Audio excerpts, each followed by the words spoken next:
여러분, 상상해 보세요. 아침에 일어나 커피 한 잔을 마시며 컴퓨터를 켭니다. 그리고 딱 한 문장을 입력하죠.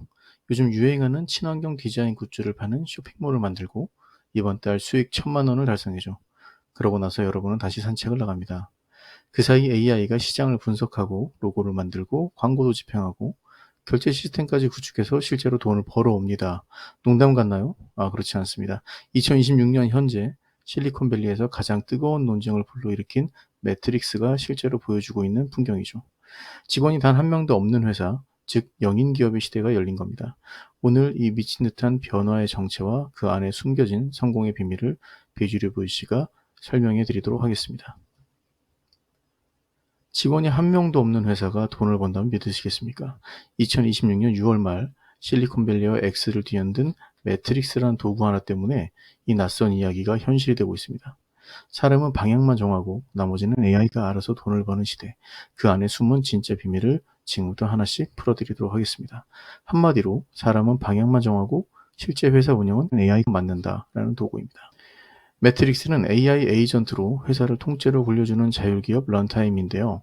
2026년 6월 말에 공개됐는데 짧은 비공개 베타 기간에만 수만 개의 영인 기업이 만들어졌다고 합니다.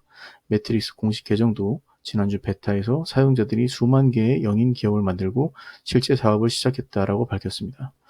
예전에는 회사를 세우려면 사람을 뽑고 팀을 꾸려야 했지 않습니까? 그런데 이제는 사람이 이런 걸 해보자라는 목표, 즉 미션만 던지면 연구, 개발, 마케팅 영업까지 AI가 스스로 돌아가며 처리한다는 거예요. 자, 한 가지 짚어둘 점이 있습니다. 지금은 누구나 쓸 수 있게 열려있지만 완전한 공짜는 아니라는 거죠. 매트릭스는 사용자가 자기 API 키를 연결해서 쓰는 방식이기 때문에 AI를 돌리는 실제 비용인 토큰 값은 사용자가 직접 부담하는 구조로 되어 있습니다. 프로그램이 공짜처럼 보여도 쓰면 쓸수록 모델 회사에 돈이 나가는 구조인 셈이긴 해요.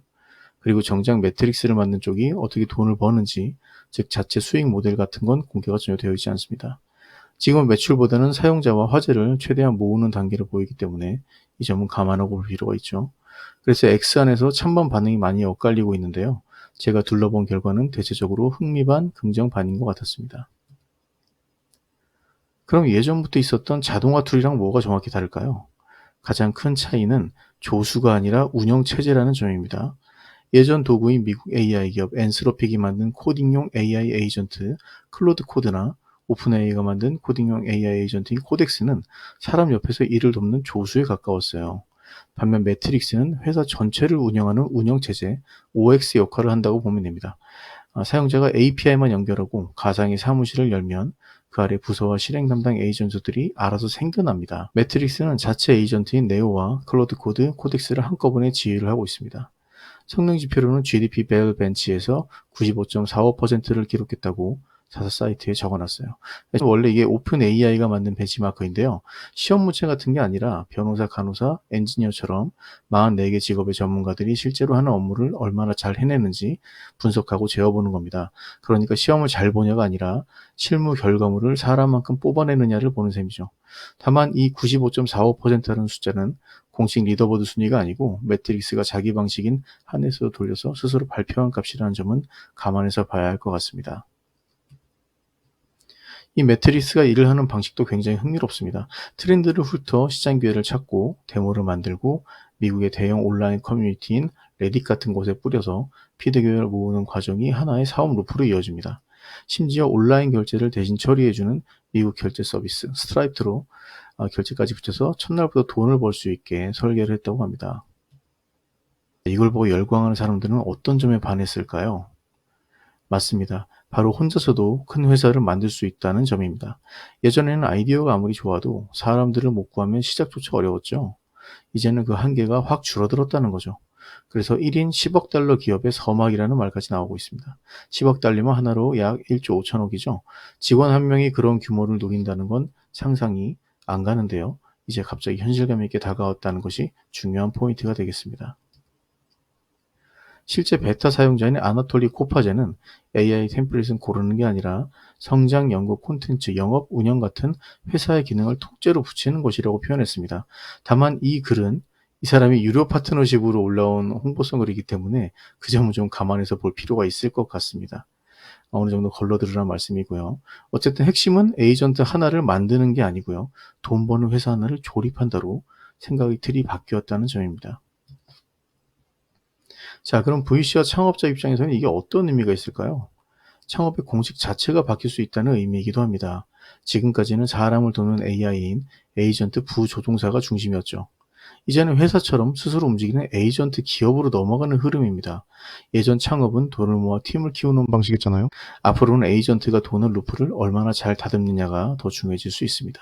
그래서 VC가 스타트업 평가할 때도 기준이 많이 달라질 수 있다고 생각합니다. 팀이 몇 명이냐 그런 것보다는 프롬프트와 에이전트 구조를 얼마나 정교하게 짜서 가동하고 있느냐 이런 게 핵심 지표가 될 가능성이 보여요. 사람 수가 아니라 설계의 감각, 즉 개인의 테이스트를 보는 시대가 오는 셈입니다. 자, 오늘 배우게 된 점을 몇 가지를 정리해 보겠습니다. 첫 번째, 자동화 도구에서 회사 운영 체제로 넘어가는 중입니다. 예전 AI는 조수 역할이었지만 매트릭스는 부서와 에이전트를 스스로 만들어 회사 전체를 굴리는 운영 체제를 지향하고 있습니다. 두 번째, 창업 방정식이 팀 빌딩에서 루프 최적화로 바뀌는 중이에요. 과거에는 사람을 뽑는 게 기본이었다면 이제는 에이전트가 도는 루프를 잘 다듬는 정교함이 더 중요해질 수 있습니다. 자, 마지막 세 번째로 기술적 자율과 법적 책임은 서로 다른 문제라는 겁니다.